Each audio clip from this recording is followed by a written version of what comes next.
ध्यानम्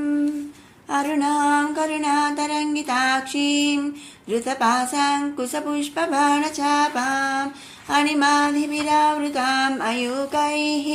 अहमित्येव विभावये भवानीं ध्यायेत् पद्मासनस्तां विकसितवदनां पद्मपत्रायताक्षीं हेमाभां पीतवस्त्रां करकलसितरस्देमपद्मां वराङ्गीं सर्वालङ्कारयुक्तां सततमभयदां भक्तनम्रां भवानीं श्रीविद्यां शान्तमूर्तिं सकलसुरनुतां सर्वसम्पत्प्रदात्रीं सकुङ्कुमविलेपनामलिकचुम्बिकस्तूरिकां समन्दहसितेक्षणां ससरचापपासाङ्कुशाम् अशेषजनमोहिनीमरुणमाल्यभूषाम्बुरं जपाकुसुमभासुरां जपविधौ स्मरेदम्बिकाम्। ॐ ऐं ह्रीं श्रीं क्लीं श्रीमात्रे नमः। श्रीमाता श्रीमहाराज्ञी श्रीमत्सिंहासनेश्वरी चिदग्निकुण्डसम्भूता देवकार्यसमुद्यता उद्यद्भानुसहस्राभा चतुर्बाहुसमन्विता रागस्वरूपपाषाढ्या क्रोधाकाराङ्कुशोज्ज्वला मनोरूपेक्षुकोदण्डा पञ्चतन्मात्रसायका निजारुणप्रभापूरा मज्जद्ब्रह्माण्डमण्डला चम्पकाशोकपुन्नागा सौगन्धिकलसत्कचा कुरुविन्दमणिश्रेणी कलत्कोटीरमण्डिता अष्टमी चन्द्रविभ्राजा दलिकस्थलशोभिता मुखचन्द्रकलङ्काभा मृगनाभिविशेषका वदनस्मरमाङ्गल्या गृहतोरणचिल्लिका वक्त्रलक्ष्मी परिवाहा चलन्मीनाभलोचना नवचम्पकपुष्पाभा नासादण्डविराजिता ताराकान्तितिरस्कारी नासाभरणभासुरा कदम्बमञ्जरी क्लुप्ता कर्णपूरमनोहरा ताटङ्कयुगलीभूता तपनोडुपमण्डला पद्मरागशिलादर्शा परिभाविकपोलभूः नवविद्रुमबिम्बश्री न्यक्कारिरदनच्छदा शुद्धविद्याङ्कुराकारा द्विजपङ्क्तिद्वयोज्ज्वला कर्पूरवीटिकामोदा समाकर्षद्दिगन्तरा निजसल्लापमाधुर्या विनिर्भत्सितकच्छपि मन्दस्मितप्रभापूरा मज्जत्कामे समानसा अनाकलितसादृश्या चुबुकश्रीविराजिता कामे सबद्धमाङ्गल्या सूत्रशोभितकन्धरा कनकाङ्गदखेयूरा कमनीयभुजान्विता रत्नग्रैवेयचिन्ताका लोला मुक्ता फलान्विता कामेश्वर प्रेमरत्न मणिप्रतिपणस्तनी नाभ्यालवालरोमाली लता फलकुचद्वयी लक्ष्यरोमलताधारता समुन्नेय मध्यमा स्तनभारधळन्मध्या पट्टबन्धवलित्रया अरुणारुणकौसुम्भ वस्त्रभस्वत्कटीतटी रत्नकिङ्किणिकारम्या रसनादामभूषिता कामे सज्ञातसौभाग्या माधवोरुद्वयान्विता माणिक्यमकुटाकारा जानुद्वयविराजिता इन्द्रगोपपरिक्षिप्ता स्मरतूणाभजङ्घिका गूढगुल्फा कूर्मपृष्ठा जयिष्णुप्रपदान्विता नकदीधिति सञ्चन्ना नमज्जनतमो गुणा पदद्वयप्रभाजाला पराकृतसरोरुहा सिञ्जानमणिमञ्जीरा मण्डित श्रीपदाम्बुजा मराळी मन्दगमना महालावण्यसेवतिः सर्वारुणनवध्याङ्गी सर्वाभरणभूषिता शिवकामेश्वराङ्कस्ता शिवा स्वाधीनवल्लभा सुमेरुशृङ्गमध्यस्था श्रीमन्नगरनायिका चिन्तामणिगृहान्तस्था पञ्चब्रह्मासनस्थिता महापद्माटवी संस्था कदम्बवनवासिनी सुधासागरमध्यस्था कामाक्षी कामदायिनी देवर्षिगणसङ्घूता स्तूयमानात्मवैभवा बण्ढासुरवधोद्युक्ता शक्तिसेना समन्विता सम्पत्करी समारूढा सिन्दूरव्रजसेविता अश्वारूढाधिष्ठिता स्वा कोटिकोटिभिरावृता चक्रराजरथारूढा सर्वायुधपरिष्कृता गेयचक्ररथारूढा मन्त्रिणी परिसेविता गिरिचक्ररथारूढा दण्डनाथा पुरस्कृता ज्वालामालिनिकाक्षिप्ता वह्निप्राकारमध्यगा बण्ढसैन्यवधोद्युक्ता शक्तिविक्रमहर्षिता नित्या पराक्रमाटोपा निरीक्षणसमुत्सुका बण्डपुत्रवधोद्युक्ता बाला विक्रमनन्दिता मन्त्रिण्यम्बा विरचिता विशङ्गवधतोषिता विशुक्रप्राणहरणा वाराही वीर्यनन्दिता कामेश्वरमुखालोका कल्पिता श्रीगणेश्वरा महागणेशनिर्भिन्ना विघ्नयन्त्रप्रहर्षिता भण्डासुरेन्द्रनिर्मुक्ता शस्त्रप्रत्यस्त्रवर्षिणी कराङ्गुलिनखोत्पन्ना नारायणदशाकृतिः महापाशुपतास्त्राग्नि निर्दग्धासुरसैनिका कामेश्वरास्त्रनिर्दग्धा सभण्डासुरशून्यका ब्रह्मोपेन्द्रमहेन्द्राधिदेव संस्तुतवैभवा हरनेत्राग्निसंदग्धा कामसञ्जीवनौषधिः श्रीमद्वाग्भवकूटैका स्वरूपमुखपङ्कजा कण्ठादः कटिपर्यन्ता मध्यकूटस्वरूपिणी शक्तिकूटैकदापन्ना कट्यधो बाघधारिणी मूलमन्त्रात्मिका मूलकूटत्रयकलेवरा कुलामृतैकरसिका कुलसङ्केतपालिनी कुलाङ्गना कुलान्तस्था कौलिनी कुलयोगिनी अकुला समयान्तस्था समयाचारतत्परा मूलाधारैकनिलया ब्रह्मग्रन्थिविभेदिनी मणिपूरान्तरुदिता विष्णुग्रन्थिविभेदिनी आज्ञाचक्रान्तराळस्था रुद्रग्रन्थिविभेदिनी सहस्राराम्बुजारूढा सुधासाराभिवर्षिणी तटिल्लता समरुचिः षट्चक्रोपरि संस्थिता महाशक्तिः कुण्डलिनी विसतन्तुतनेयसी भवानी भावनागम्या भवारण्या कुठारिका भद्रप्रिया भद्रमूर्तिर्भक्तसौभाग्यदायिनी भक्तिप्रिया भक्तिगम्या भक्तिवस्या भयापहा शाम्भवी शारदाराध्या सर्वाणि सर्वदायिनी शाङ्करी श्रीकरी साध्वी शरच्चन्द्रनिभानना सादोदरी शान्तिमती निराधारा निरञ्जना निर्लेपा निर्मला नित्या निराकारा निराकुला निर्गुणा निष्कला शान्ता निष्कामा निरुपप्लवा नित्यमुक्ता निर्विकारा निष्प्रपञ्चा निराश्रया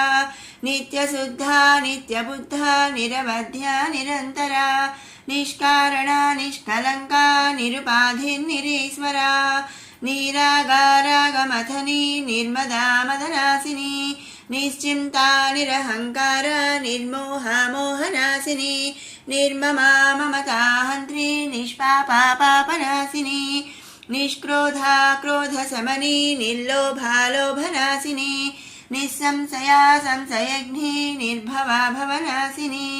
निर्विकल्पा निराबाधा निर्भेदा भेदनासिनी निर्नासा मृत्युमथनी निष्क्रिया निष्परिग्रहा निस्तुला नीलचिकुरा निरपाया निरत्यया दुर्लभा दुर्गमा दुर्गा दुःखहन्त्री सुखप्रदा दुष्टदूरा दुराचार समनी दोषवर्जिता सर्वज्ञा सान्द्रकरुणा समानाधिकवर्जिता सर्वशक्तिमयी सर्वमङ्गला सद्गतिप्रदा सर्वेश्वरी सर्वमयी सर्वमन्त्रस्वरूपिणी सर्वयन्त्रात्मिका सर्वतन्त्ररूपा मनोन्मनी महेश्वरी महादेवी महालक्ष्मी मृडप्रिया महारूपा महापूज्या महापातकनाशिनी महामाया महासत्त्वा महाशक्तिर्महारतिः महाभोगा महेश्वर्या महावीर्या महाबला महाबुद्धिर्महासिद्धिर्महायोगीश्वरेश्वरी महातन्त्रा महामन्त्रा महायन्त्रा महासना महायागक्रमाराध्या महाभैरवपूजिता महाश्वर महाकल्पा महाताण्डवसाक्षिणी महाकामेश महिषी महात्रिपुरसुन्दरी चतुष्षष्ट्युपचाराढ्या चतुष्षष्टिकलामयी महाचतुष्षष्टिकोटि योगिनी गणसेविता मनुविद्या चन्द्रविद्या चन्द्रमण्डलमध्यगा चारुरूपा चारुहासा चारुचन्द्रकलाधरा चराचर जगन्नाथा चक्रराजनिकेतना पार्वती पद्मनयना पद्मरागसमप्रभा पञ्चप्रेतासनासीना पञ्चब्रह्मस्वरूपिणी चिन्मयी परमानन्दा विज्ञानघनरूपिणी ध्यानध्यातृध्येयरूपा धर्माधर्मविवर्जिता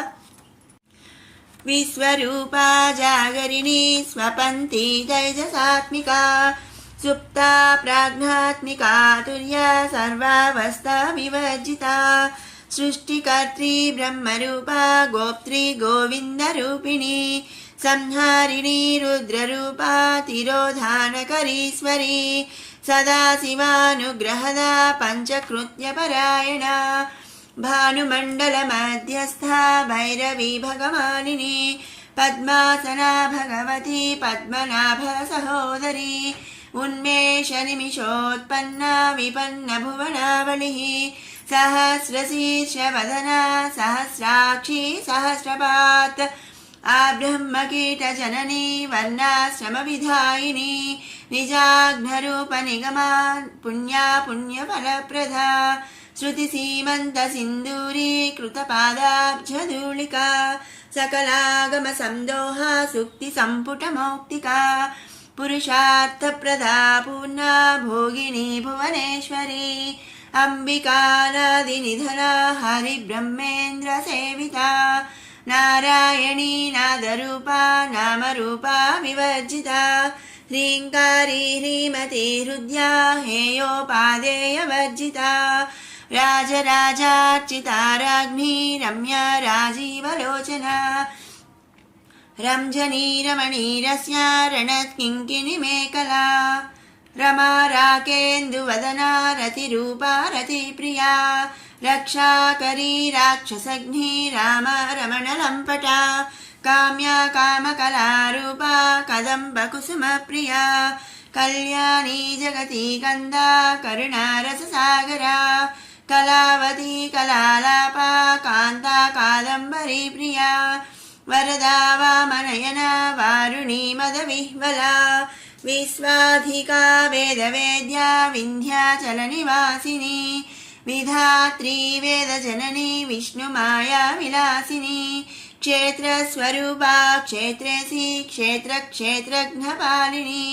क्षयवृद्धिविनिर्मुक्ता क्षेत्रपालसमर्चिता विजया विमला वन्द्या वन्दारुजनवत्सला वाग्वादिनी वामकेशी वह्निमण्डलवासिनी भक्तिमत्कल्पलतिका पशुपाशविमोचनी संहृता शेषपाषण्डा सदाचारप्रवर्तिका तापत्रयाग्निसन्तप्ता समाह्लादनचन्द्रिका तरुणी तापसाराध्या तनुमध्या तमोपहा चितिस्तत्पथलक्ष्यार्थः चिदेकरसरूपिणी स्वात्मानन्दलविभूता ब्रह्माध्यानन्दसन्ततिः परा प्रत्यक्षतीरूपा पश्यन्ती परदेवता मध्यमा वैखरीरूपा भक्तमानसहंसिका कामेश्वरप्राणनाडी कृतघ्ना कामपूजिता शृङ्गाररससम्पूर्णा जया जालन्धरस्थिता ओड्यानपीठनिलया बिन्दुमण्डलवासिनी रहो यागक्रमाराध्या रहस्तर्पणतर्पिता सद्यः प्रसादिनी विश्वसाक्षिणी साक्षिवर्जिता षडङ्गदेवतायुक्ता षड्गुण्यपरिपूरिता नित्यक्लिन्ना निरुपमा निर्वाणसुखदायिनी नित्या षोडशिखारूपा श्रीकण्ठार्धशरीरिणी प्रभावती प्रभारूपा प्रसिद्धा परमेश्वरी मूलप्रकृतिरव्यक्ता व्यक्ता व्यक्तस्वरूपिणी व्यापिनी विविधाकारा विद्या विद्यास्वरूपिणी महाकामेशनयना कुमुदाह्लादकौमुदी भक्तहार्दतमो भेद भानुमद्भानुसन्ततिः शिवदूती शिवाराध्या शिवमूर्ति शिवङ्करी शिवप्रिया शिवपरा शिष्टेष्टा शिष्टपूजिता अप्रमेया स्वप्रकाशा मनोवाचामगोचरा चिच्शक्तिश्चेतनारूपा जडशक्तिर्जडात्मिका गायत्री व्याहृति सन्ध्या द्विजबृन्दनिषेविता तत्त्वासना तत्त्वमयी पञ्चकोशान्तरस्थिता निस्सीममहिमा नित्ययौवनमदशालिनी मदघूर्णितरक्ताक्षी मदपाटलगण्डभूः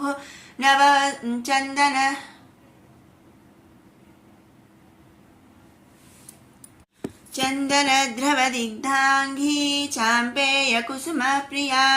कुशला कोमलाकारा कुरुकुल्लाकुलेश्वरी कुलकुण्डालया कौलमार्घतत्परसेविता कुमारगणनाथाम्बा तुष्टिः पुष्टिर्मतिधृतिः शान्ति स्वस्तिमती कान्तिर्नन्दिनी विघ्ननाशिनी तेजोवती त्रिनयना लोलाक्षी कामरूपिणी मालिनी हंसिनी माता मलयाचलवासिनी सुमुखी नलिनी सुभ्रूः शोभना सुरनायिका कालकण्ठी कान्तिमती क्षोभिनी सूक्ष्मरूपिणी वज्रेश्वरी वामदेवी वयोवस्था विवर्जिता सिद्धेश्वरी सिद्धविद्या सिद्धमाता यशस्विनी विशुद्धिचक्रनिलया रक्तवर्णा त्रिलोचना खट्वाङ्गादिप्रहरणा वदनैकसमन्विता पायसान्नप्रिया त्वक्स्था पशुलोकभयङ्करी अमृतादिमहाशक्ति संवृता डाकिनीश्वरी अनाहताब्जनिलया श्यामा भावदनद्वया संश्रोज्ज्वला क्षमालाधिधरा रुधिरसंस्थिता कालरात्र्यादिशक्त्यौघौ वृता स्निग्धौदनप्रिया महावीरेन्द्रवरदा राकिण्यम्बा स्वरूपिणी मणिपूराब्जनिलया वदनत्रयसंयुता वज्रादिकायुधोपेता डामर्यादिभिरावृता रक्तवर्णा मांसनिष्ठा गुडान्नप्रीतमानसा समस्तभक्तसुखदा लाकिन्यम्बा स्वरूपिणी स्वाधिष्ठानाम्बुजगता चतुर्वक्त्र मनोहरा शूलाध्यायुधसम्पन्ना पीतवर्णातिगर्विता मेधोनिष्ठा मधुप्रीता बन्धिन्यादिसमन्विता दध्यन्नासक्तहृदया काकिनी रूपधारिणी मूलाधाराम्बुजारूढा पञ्चवक्त्रास्ति संस्थिता अंकुशादिप्रहरणा वरदादिनिषेविता मुद्गौधनासक्तचित्ता साकिन्यम्बा स्वरूपिणी आज्ञाचक्राब्जनिलया शुक्लवर्णा षडानना मज्जा संस्था हंसवती मुख्यशक्तिसमन्विता हरिद्रान्नैकरसिका हाकिनी रूपधारिणी सहस्रदलपद्मस्था सर्ववर्णोपशोभिता सर्वायुधधरा शुक्ला संस्थिता सर्वतोमुखी सर्वोदन प्रीतचित्ता याकिन्यम्बा स्वरूपिणी स्वाहा स्वधा मतिर्मेधा श्रुति स्मृतिरनुत्तमा पुण्यकीर्तिः पुण्यलभ्या पुण्यश्रवणकीर्तना पुलोमजार्चिता बन्धमोचनी बन्धुरालका विमत्सरूपिणी विद्या वियदादिजगत्प्रसूः सर्वव्याधिप्रशमनी सर्वमृत्युनिवारिणी अग्रगण्या चिन्त्यरूपा कलिकल्मषनाशिनी कात्यायनी कालहन्त्री कमलाक्षनिषेविता ताम्बूलपूरितमुखी दाडिमी कुसुमप्रभा मृगाक्षी मोहिनी मुख्या मृढानी मित्ररूपिणी नित्यतृप्ता भक्तनिधि नियन्त्री निकलेश्वरी मैत्र्यादिवासनालभ्या महाप्रलयसाक्षिणी पराशक्ति परानिष्ठा प्रज्ञानघनरूपिणी माध्वीपानालसामत्ता मातृकावर्णरूपिणी महाकैलासनिलया मृणाला मृदुदोर्लता महनीया दयामूर्तिः महासाम्राज्यशालिनी आत्मविद्या महाविद्या श्रीविद्या कामसेविता श्रीषोडशाक्षरी विद्या त्रिकूटा कामकोटिका कटाक्ष किङ्करीभूता कमला कोटिसेविता शिरस्थिता चन्द्रनिभा फालस्तेन्द्रधनुप्रभा हृदयस्तारविप्रख्या त्रिगुणान्तरदीपिका दाक्षायणी दैत्यहन्त्री दक्षयज्ञविनाशिनी दरान्दोलितदीर्घाक्षी दरहासोज्ज्वलोन्मुखी गुरुमूर्तिर्गुणनिधिर्गोमाता गुहजन्मभूः देवेशी दण्डनीतिस्था दहराकाशरूपिणी प्रतिपन्मुख्यराकान्ता तिथिमण्डलपूजिता कलात्मिका कलानाथा काव्यालापविमोदिनी सचामररमावाणी सव्यदक्षिणसेविता आदिशक्तिरमेयात्मा परमा पावनाकृतिः अनेककोटिब्रह्माण्डजननी दिव्यविग्रहा क्लीङ्कारी केवला गुह्या कैवल्यपददायिनी त्रिपुरा त्रिजगद्वन्द्या त्रिमूर्तिस्त्रिदशेश्वरी त्र्यक्षरी दिव्यगन्धाढ्या सिन्दूरतिलकाञ्चिता उमा शैलेन्द्रतनया गौरी गन्धर्वसेविता विश्वगर्भा स्वर्णगर्भा वरदा वागधीश्वरी ध्यानगम्या परिच्छेद्या ज्ञानदा ज्ञानविग्रहा सर्ववेदान्तसंवेद्या सत्यानन्दस्वरूपिणी लोपामुद्रार्चिता लीला क्लुप्ता ब्रह्माण्डमण्डला अदृश्यादृश्यरहिता विज्ञात्री वेद्यवर्जिता योगिनी योगदा योग्या योगानन्दा युगन्धरा इच्छाशक्ति ज्ञानशक्ति क्रियाशक्ति स्वरूपिणी सर्वाधारा सुप्रतिष्ठा सदसद्रूपधारिणी अष्टमूर्तिरजा जैत्री लोकयात्रा विधायिनी एकाकिनी भूमरूपा निर्द्वैताद्वैतवर्जिता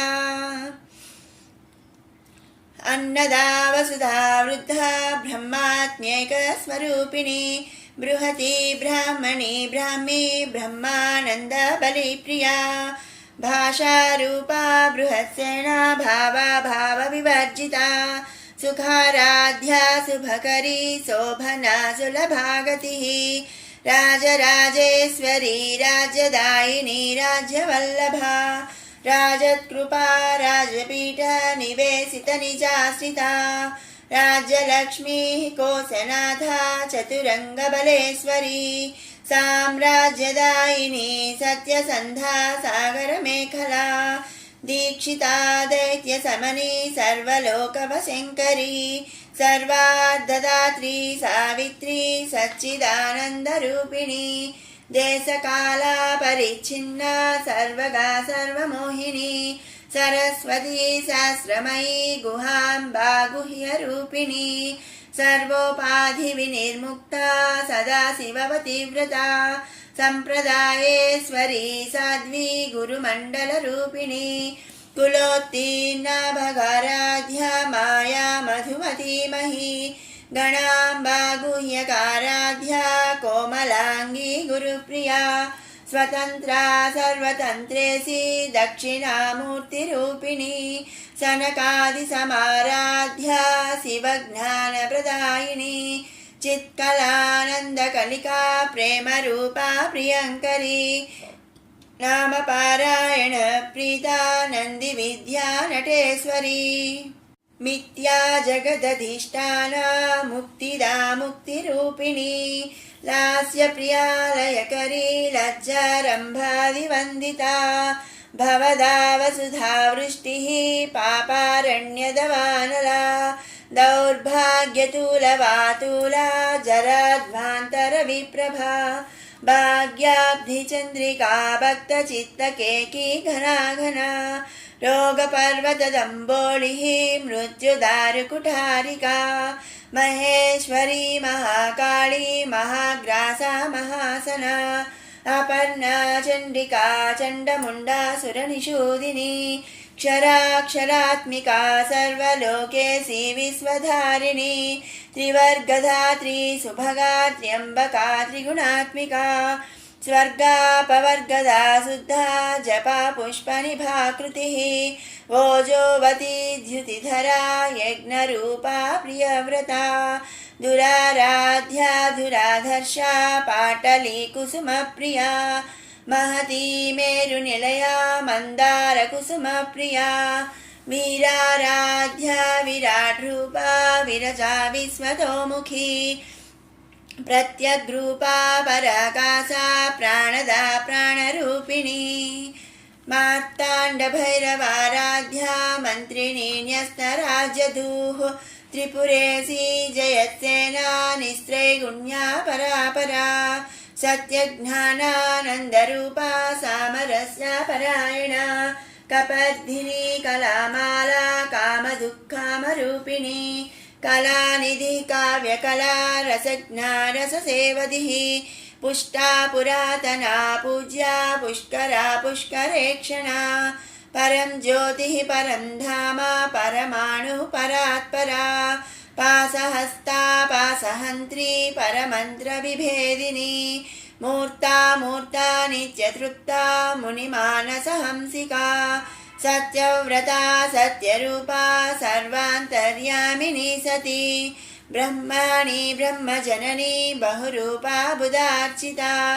प्रसवित्री प्रचण्डाज्ञा प्रतिष्ठा प्रकटाकृतिः प्राणेश्वरी प्राणदात्री पञ्चाशत्पीठरूपिणी विशृङ्खला विविक्तस्था वीरमाता वियत्प्रसूः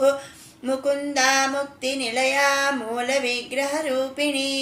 भावघ्ना भवरोगघ्नी भवचक्रप्रवर्तिनी छन्दस्सारा शास्त्रसारा मन्त्रसारा तलोदरी उदारकीर्तिरुद्धाम वैभवा वर्णरूपिणी जन्म मृत्युजरा तप्त जनविश्रान्तिदायिनी सर्वोपनिषदुद्घुष्टा शान्त्यतीता कलात्मिका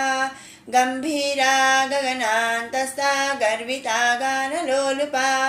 कल्पनारहिता काष्ठा कान्ता कान्तार्धविग्रहा कार्यकारणनिर्मुक्ता कामकेली तरङ्गिता कनत्कनकताटङ्का लीला विग्रहधारिणी अजाक्षयविनिर्मुक्ता मुग्धा क्षिप्रप्रसादिनी अन्तर्मुखसमाराध्या बहिर्मुखसुदुर्लभा त्रयी त्रिवर्गनिलया त्रिस्ता त्रिपुरमालिनी निरामया निरालम्बा स्वात्मा रामा सुधाश्रुतिः संसारपङ्कनिर्मग्ना समुद्धरणपण्डिता यज्ञप्रिया यज्ञकर्त्री यजमानस्वरूपिणी धर्माधाराधनाध्यक्षा धनधान्यविवर्धिनी विप्रप्रिया विप्ररूपा विश्वभ्रमणकारिणी विश्वग्रासा विद्रुमाभा वैष्णवी विष्णुरूपिणी अयोनिर्योनिनिलया कूटस्था कुलरूपिणी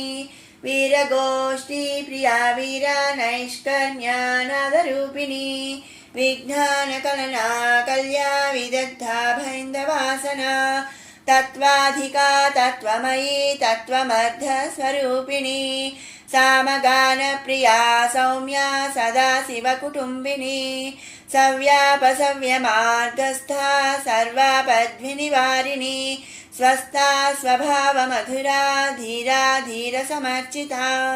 चैतन्यार्घ्यसमाराध्या चैतन्यकुसुमप्रिया सदोदिता सदा तुष्टा तरुणादित्यपाटला दक्षिणा दक्षिणाराध्या दरस्मेरमुखाम्बुजा कौलिनी केवलानर्घ्या कैवल्यपददायिनी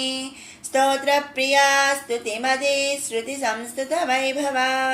मनस्विनी मानवती महेशी मङ्गलाकृतिः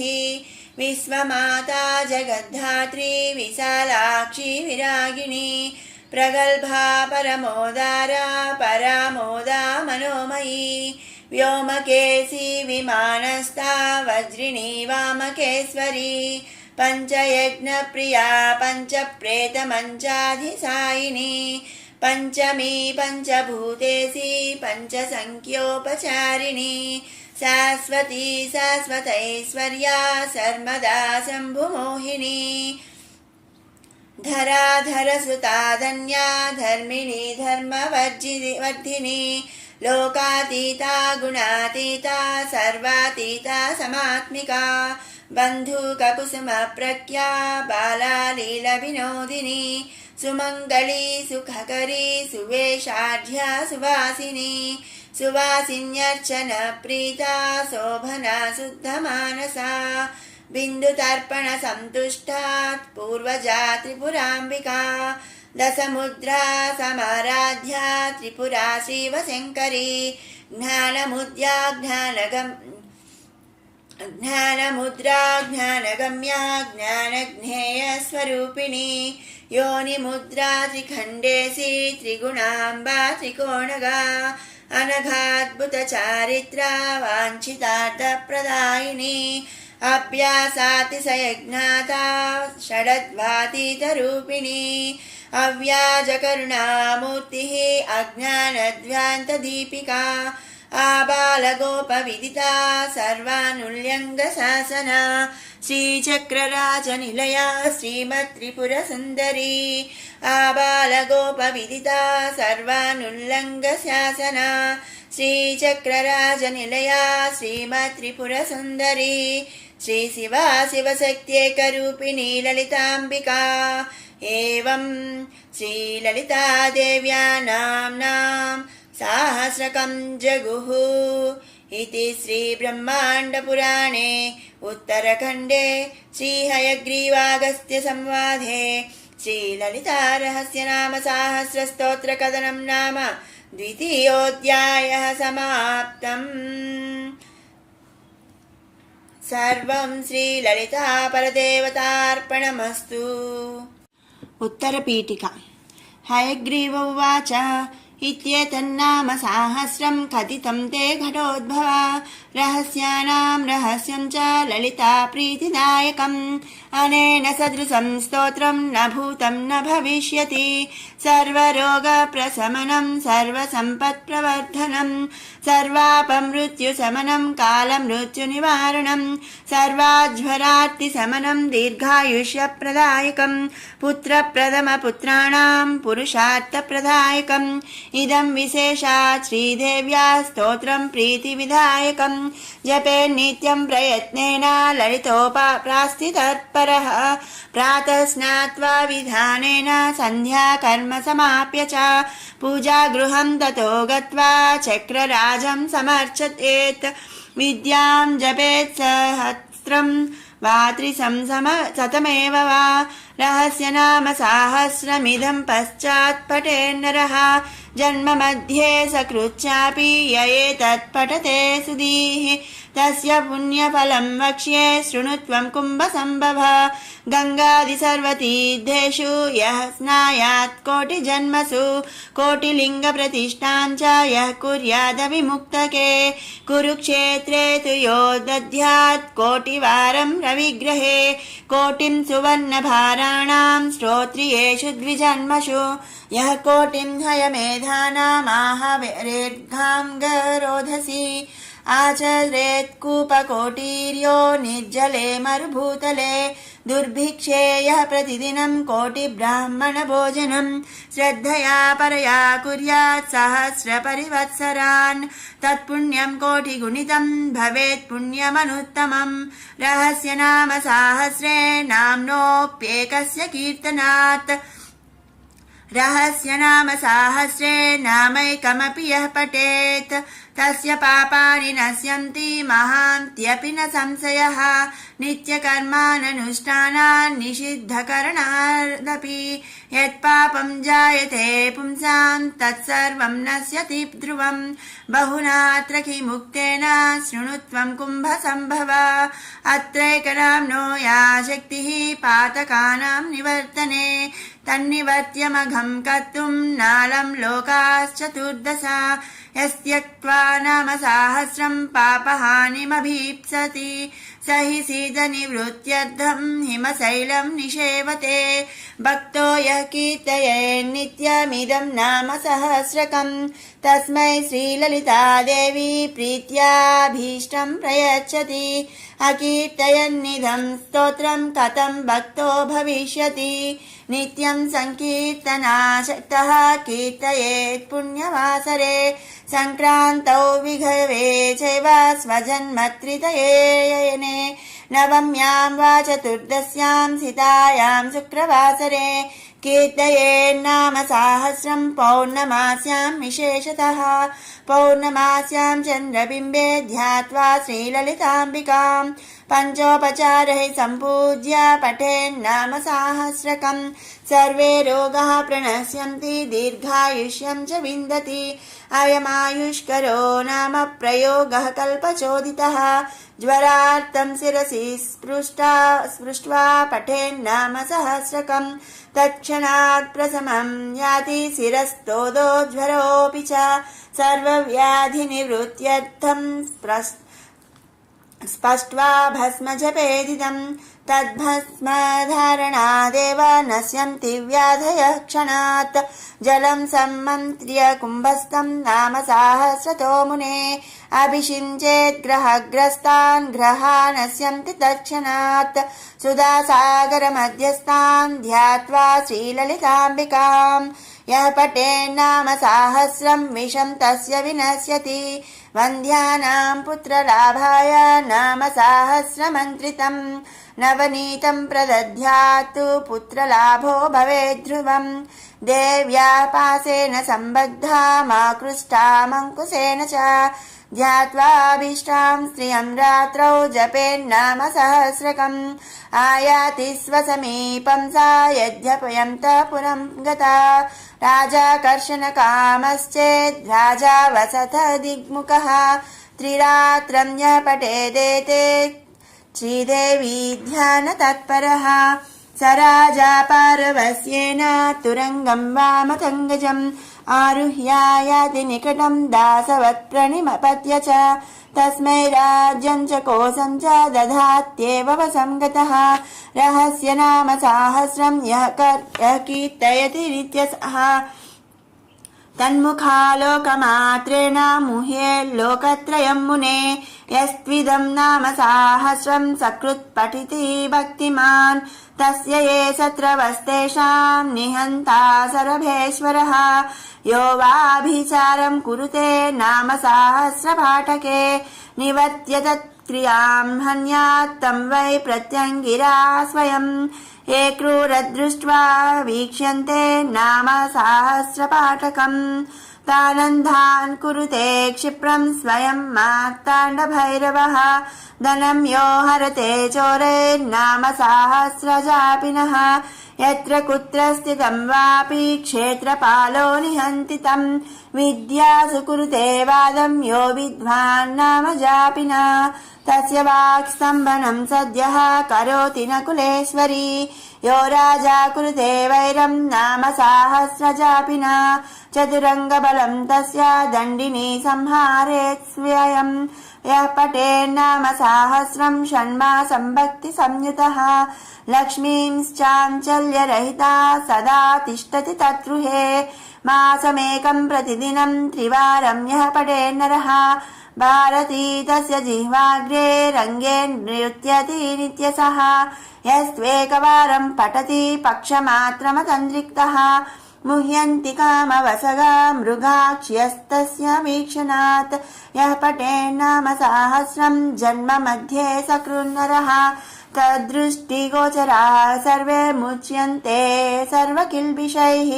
यो वेत्ति नाम सहस्रम् तस्मै देयम् द्विजन्मने अन्नं वस्त्रम् धनं धान्यम् नान्येभ्यस्तु कदाचन श्रीमन्त्रराजम् यो वेत्ति श्रीचक्रम् यः समर्च्यति यः कीर्तयति नामानि तं सत्पात्रम् विदुर्बुधाः तस्मै देयम् प्रयत्नेन श्रीदेवी प्रीतिमिच्छता न कीर्तयति नामानि मन्त्रराजम् न वेत्ति यः पशुतुल्यः स विज्ञेयस्तस्मै दत्तम् निरर्थकम् परीक्ष्य विद्या विदुषस्तेभ्यो दद्याद्विचक्षणः श्रीमन्त्रराजनदृश्यो यथा मन्त्रो न विद्यते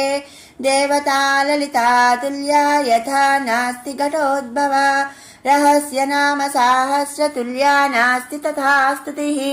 लिखित्वा पुस्तके यस्तु नाम सहस्रमुत्तमम् समर्चयेत् सदा भक्त्या तस्य तुष्यति सुन्दरी बहुनात्र किमुक्तेन शृणुत्वम् कुम्भसम्भवा नानेन सदृशम् स्तोत्रम् सर्वतन्त्रेषु दृश्यते तस्मादुपासको नित्यम् कीर्तयेदिदमादरात् एभिर्नाम सहस्रैस्तु श्रीचक्रम् योऽर्चयेत् सकृत् पद्मैर्वा तुलसी पुष्पैः कल्हारैर्वा कदम्बकैः चम्पकैर्झाति कुसुमैर्मल्लिकाकवरवीरकैः उत्पलैर्बिल्वपत्रैर्वा कुन्दकेसरपाटलैः अन्यैः सुगन्धिकुसुमैः केतकी माधवीमुखैः तस्य पुण्यफलम् वक्तुम् न शक्नोति महेश्वरः सा वेत्ति ललिता देवी स्वचक्रार्चनघम् फलम् अन्ये कथम् विजानीयर्ब्रह्माद्यः स्वल्पमेधनः प्रतिमासम् पौर्णमास्यामेभिर्नाम सहस्रकैः रात्रौ यश्चक्रराजस्तामर्चयेत् परदेवताम् न स एव ललितारूपस्तद्रूपा ललिता स्वयम् न तयोर्विद्यते भेदो भेदकृत् पापकृत् भवेत् महानवम्यां यो भक्तः श्रीदेवीं चक्रमध्यगाम् अर्चयेन्नाम सहस्रैस्तस्य मुक्तिः करे स्थिता यस्तु नाम सहस्रेण शुक्रवारे समर्चयेत् चक्रराजे महादेवीं तस्य पुण्यफलं शृणु सर्वान् कामानवाप्येह सर्वसौभाग्यसंयुतः पुत्रपौत्रादिसंयुक्तो भुक्त्वा भोगान् नथेप्सितान् अन्ते श्रीललिता देव्या सायुज्यमतिदुर्लभम् प्रार्थनीयम् शिवाध्यैश्च प्राप्नोत्येव न संशयः यः सहस्रम् ब्राह्मणानामेभिर्नाम सहस्रकैः समर्च्य भोजयेद्भक्त्या पायसा पूपषड्रसैः तस्मै प्रीणाति ललिता स्वसाम्राज्यम् प्रयच्छति न तस्य दुर्लभम् वस्तु त्रिषु लोकेषु विद्यते निष्कामः कीर्तयेद्यस्तु नाम सहस्रमुत्तमम् ब्रह्मज्ञानमवाप्नोति येन मुच्येत बन्धनात् धनार्थी धनमाप्नोति यशोर्थी चाप्नुयादृशः विद्यार्थी चाप्नुयाद्विद्याम् नाम सहस्रकीर्तनात् नानेन सदृशम् स्तोत्रम् भोगमोक्षप्रदम् मुने कीर्तनीयमिदम् तस्मात् भोगमोक्षार्थिभिर्नरैः चतुराश्रमनिष्ठैश्च कीर्तनीयमिदम् सदा स्वधर्मसमनुष्ठान वैकल्यपरिपूर्तये कलौ पापैकबहुले धर्मानुष्ठानवर्जिते नाम सङ्कीर्तनम् मुक्त्वा नृणाम् नान्यत्परायणम् लौकिकाद्वचनान् मुख्यम् विष्णुनामानुकीर्तनम् विष्णुनाम सहस्रच्च शिवनामैकमुत्तमम् शिवनाम सहस्राच्च देव्या नामैकमुत्तमम् देवी नाम सहस्राणि कोटिशः सन्ति कुम्भजा तेषु मुख्यम् दशविधम् नाम सहस्रमुच्यते गंगा भवानी गायत्री काली लक्ष्मी सरस्वती राजराजेश्वरी बाला श्यामला ललिता दशा रहस्य नाम सहस्रमिदम् शस्तम् दशस्वपि तस्मात् संकीर्तये नित्यम् कलिदोषनिवृत्तये मुख्यं श्रीमातृनामेति न जानन्ति विमोहिताः विष्णुनाम परा केचित् शिवनाम परा परे न कश्चिदपि लोकेषु ललिता नाम तत्परः येनान्यदेवता नाम कीर्तितं जन्म कोटिषु तस्यैव भवति श्रद्धा श्रीदेवी नाम कीर्तने चरमे जन्मनि यथा श्रीविद्योपासको भवेत् नाम साहस्रपाठश्च तथा चरम जन्मनि यथैव विरला लोके श्रीविद्या राजवेदिनः तथैव विरलो गुह्य नाम साहस्रकपाटकः मन्त्रराजजपश्चैव चक्रराजार्चनं तथा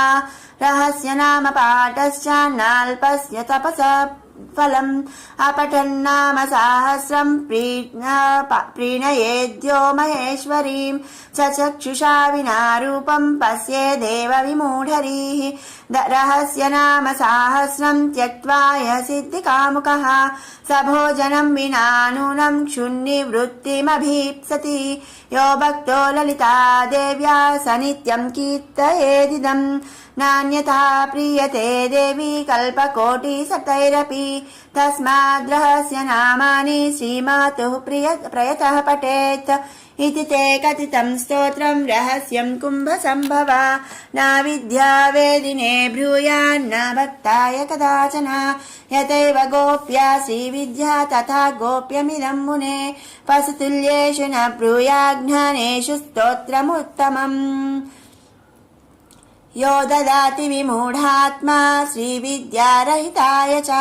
तस्मै कुप्यन्ति योगिन्यः सोऽनत्तः सुमहान् स्मृतः रहस्य नाम सहस्रं तस्मात् संगोपयेदिदम् स्वातन्त्रेण यमया नोक्तुं तवापि कलशोद्भवा ललिता प्रेरणेनैव यो मयोक्तं स्तोत्रमुत्तमम् तेन तुष्टा महादेवी तवाभीष्टं प्रदास्यति श्रीसूत उवाच इत्युक्त्वा श्रीहयग्रीवोऽध्यात्य श्रीललिताम्बिकाम् आनन्दमग्नहृदयः सद्यः पुलकितोऽभवत् इति श्रीब्रह्माण्डपुराणे उत्तरखण्डे श्रीहयग्रीवागस्त्यसंवादे श्रीललितासहस्रनामस्तोत्रफलनिरूपणं नाम तृतीयोऽध्यायः सम्पूर्णम्।